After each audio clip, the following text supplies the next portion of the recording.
Hello everyone, welcome back to my YouTube channel safety trainer Asif Syed.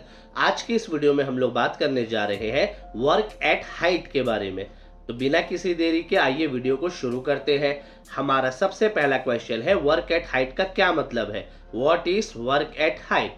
तो इसका answer है, work at height का मतलब किसी भी ऐसे काम से है जहां व्यक्ति ऊंचाई से गिरकर घायल हो सकता है, यानी कि जहां से वर्कर हाइट से गिरकर इंजर्ड हो सकता है, जैसे सीढ़ी, मचान, छत या ऊंचे प्लेटफॉर्म पर काम करना, यानी कि लैडर, स्काफोल्ड, रूफटॉप या एलिवेटेड प्लेटफॉर्म पर काम करना।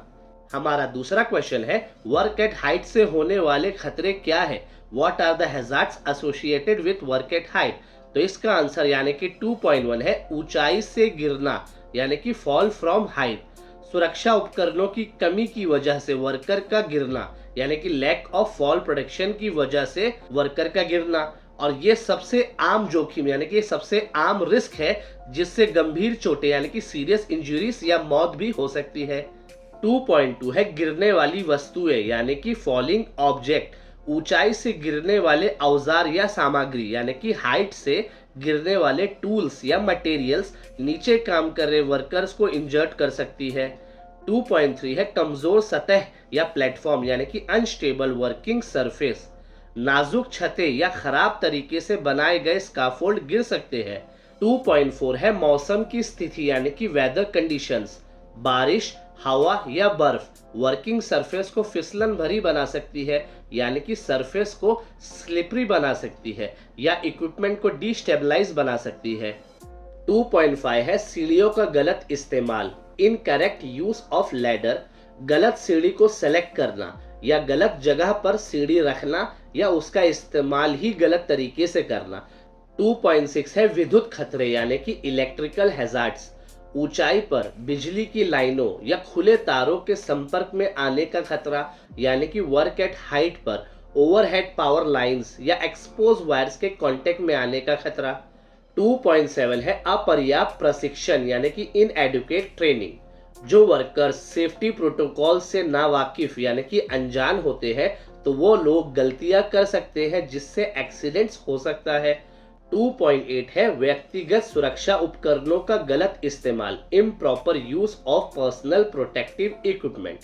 डैमेज या अनसुटेबल पीपीई का इस्तेमाल चोटों को रोकने में विफल यानी कि इंजरीज को प्रिवेंट करने में फेल हो सकता है।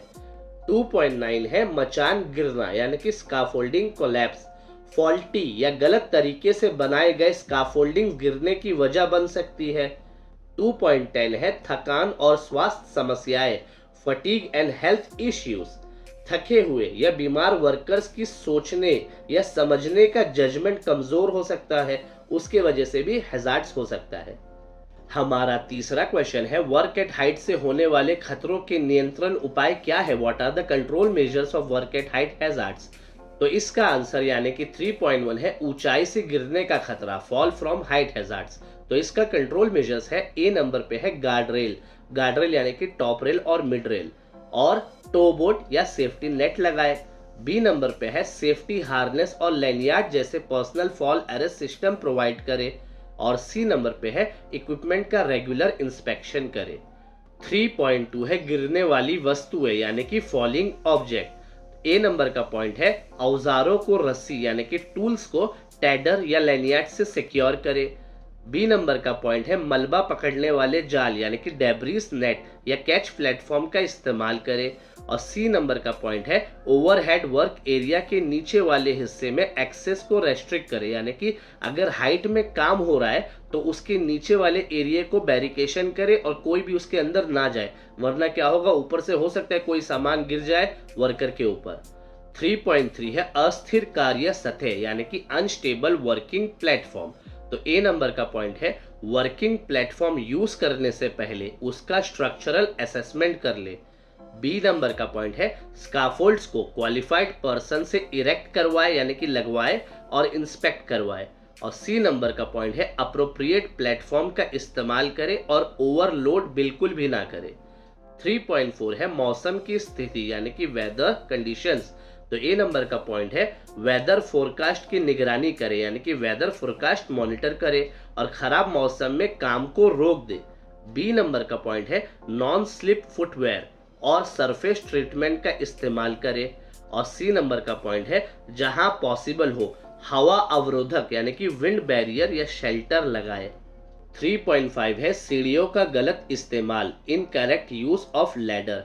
ए नंबर का पॉइंट है काम के हिसाब से और वेट लोड के हिसाब से अप्रोप्रिएट लैडर का यूज करे।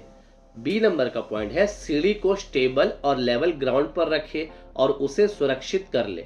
और सी नंबर का पॉइंट है सीढ़ी पर चढ़ते और उतरते वक्त हमेशा 3 पॉइंट ऑफ कांटेक्ट बनाए रखे। 3.6 है विद्युत खतरे यानी कि इलेक्ट्रिकल हैजार्ड्स, तो उसका ए नंबर का पॉइंट है बिजली स्रोतों से सुरक्षित दूरी बनाए रखे, यानी कि पावर सोर्सेस से सेफ डिस्टेंस मेंटेन करे। बी नंबर का पॉइंट है इंसुलेटेड टूल्स और प्रोटेक्टिव इक्विपमेंट्स का इस्तेमाल करे। और सी नंबर का पॉइंट है हो सके तो आसपास काम करते समय पावर लाइंस को डी एनर्जाइज यानी कि बंद कर ले। 3.7 है अपर्याप्त प्रशिक्षण यानी कि इनएडिक्वेट ट्रेनिंग। ए नंबर का पॉइंट है work at height safety practices पर कॉम्प्रिहेंसिव ट्रेनिंग प्रोवाइड करे। बी नंबर का पॉइंट है रिफ्रेशर कोर्सेस और ड्रिल्स कंडक्ट कराए। और सी नंबर का पॉइंट है यह इंश्योर करे कि वर्कर्स सेफ्टी इक्विपमेंट का इस्तेमाल करने के लिए सक्षम यानी कि कॉम्पिटेंट है। 3.8 है व्यक्तिगत सुरक्षा उपकरण का गलत इस्तेमाल, इम्प्रॉपर यूज ऑफ पीपीई। तो ए नंबर का पॉइंट है स्पेसिफिक टास्क के लिए अप्रोप्रिएट पीपीई प्रोवाइड करे। बी नंबर का पॉइंट है वर्कर्स को पर्सनल प्रोटेक्टिव इक्विपमेंट के करेक्ट यूज और फिटिंग्स का ट्रेनिंग दे। और सी नंबर का पॉइंट है पर्सनल प्रोटेक्टिव इक्विपमेंट्स को रेगुलरली इंस्पेक्ट और मेंटेन करे और जरूरत पड़ने पर रिप्लेस करे। 3.9 है मचान गिरना स्काफोल्डिंग कोलैप्स, तो ए नंबर का पॉइंट है यह इंश्योर करे कि स्काफोल्डिंग को क्वालिफाइड स्काफोल्डर से डिजाइन और इरेक्ट किया गया है। बी नंबर का पॉइंट है स्काफोल्डिंग यूज करने से पहले उसका रूटीन इंस्पेक्शन कर ले। और सी नंबर का पॉइंट है स्काफोल्डिंग पर ज्यादा लोड ना डाले और प्रॉपर ब्रेसिंग और सिक्योरिंग को इंश्योर करे। 3.10 है थकान और स्वास्थ्य समस्याएं फटीग एंड हेल्थ इश्यू, तो ए नंबर का पॉइंट है उचित कार्य विश्राम चक्र यानी कि वर्क रेस्ट साइकिल लागू करे, जिसे हम जॉब रोटेशन भी कहते हैं। बी नंबर का पॉइंट है हेल्थ रिलेटेड प्रॉब्लम्स की रिपोर्टिंग को एनकरेज करे। और सी नंबर का पॉइंट है मॉनिटर करे कि किसी वर्कर्स को हेल्थ इश्यू तो नहीं है और अगर है तो नेसेसरी सपोर्ट प्रोवाइड करे उसे। 3.11 है उचित रोशनी यानी कि प्रॉपर लाइटनिंग, क्लियर विजिबिलिटी को इंश्योर करे। 3.12 है आपातकालीन रेस्क्यू योजना यानी कि इमरजेंसी रेस्क्यू प्लान, हमेशा इमरजेंसी रेस्क्यू प्लान के लिए तैयार रहे। 3.13 है कंट्रोल उपायों की प्राथमिकता दे यानी कि फॉलो हायरार्की ऑफ कंट्रोल, जैसे कि एरिक पीडी से रिस्क को कंट्रोल करे। और 3.14 है ऊंचाई कार्य क्षेत्र तक सीमित पहुंच यानी कि restricted access to height work zone, सिर्फ ऑथोराइज पर्सनल ही अलाउ करे वर्क एट हाइट के लिए। हो सकता है किसी को एक्रोफोबिया हो और वो जाके हाइट में काम कर रहा है जिसके वजह से हैजार्ड्स हो सकता है, तो ये भी एक इसका कंट्रोल मेजर्स है कि उनके लिए ऐसे लोगों के लिए वहां पे रेस्ट्रिक्ट कर लेना है एक्सेस को। हमारा चौथा क्वेश्चन है वर्क एट हाइट का लीगल रिक्वायरमेंट क्या है, what is the legal requirement for work at height. तो इसका आंसर है occupational safety and health administration यानी कि OSHA, work at height regulation, Saudi Aramco safety standards और ब्यूरो ऑफ इंडियन स्टैंडर्ड्स के हिसाब से एम्प्लॉयर यानी कि कंपनी को वर्कर्स को proper training, fall protection systems की ट्रेनिंग और प्रॉपर रिस्क असेसमेंट प्रोवाइड करना जरूरी है। हमारा पांचवा क्वेश्चन है वर्क एट हाइट पर काम करने के लिए कौन कौन से पीपीई की जरूरत होती है, what PPE is required for work at height. तो इसका आंसर यानी कि 5.1 है सेफ्टी हार्नेस विथ लैनियार्ड, और 5.2 है चिन स्ट्रैप वाला हेलमेट, 5.3 है नॉन स्लिप सेफ्टी शूज, 5.4 है अच्छी ग्रिप वाले ग्लव्स और 5.5 है धूल हवा से बचने के लिए सेफ्टी गॉगल्स। हमारा 6th क्वेश्चन है हाइट पर काम करने से पहले क्या चेक किया जाना चाहिए, what should be check before working at height. तो इसका आंसर यानी कि 6.1 है मौसम की स्थिति यानी कि वेदर कंडीशन को चेक किया जाना चाहिए। 6.2 है प्रॉपर पर्सनल प्रोटेक्टिव इक्विपमेंट और फॉल प्रोटेक्शन को चेक किया जाना चाहिए। 6.3 है स्काफोल्डिंग या लैडर्स की स्टेबिलिटी को चेक किया जाना चाहिए। 6.4 है रिस्क असेसमेंट और वर्क परमिट को भी चेक किया जाना चाहिए। और 6.5 है इमरजेंसी रेस्क्यू प्लान मौजूद है कि नहीं, ये भी चेक किया जाना चाहिए। उम्मीद करता हूं आपको वर्क एट हाइट का कॉन्सेप्ट बहुत ही अच्छे तरीके से समझ में आ चुका होगा।